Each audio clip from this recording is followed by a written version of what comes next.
जैसे कि मेरे पास अभी एंगल है, अब हम बनाएंगे सर्कल।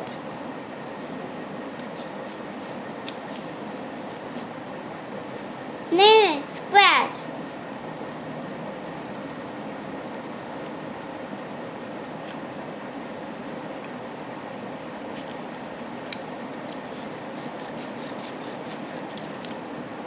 आप पेपर से काट रहे हो और आपके पास जगह नहीं है, तो आप पहले इस तरह का कुछ काट लेंगे,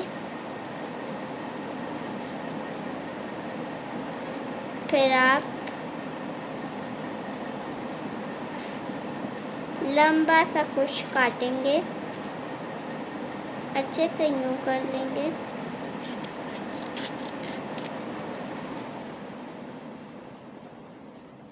अरे यार,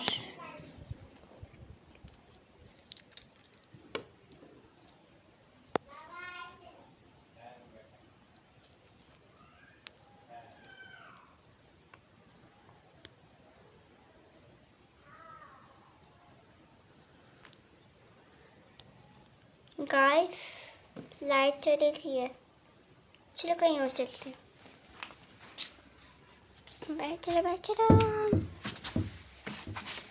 लाइट तो जग चुकी है।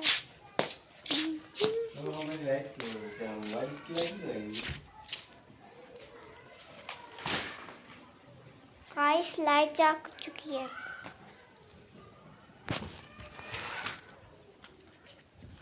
चलो बनाते हैं।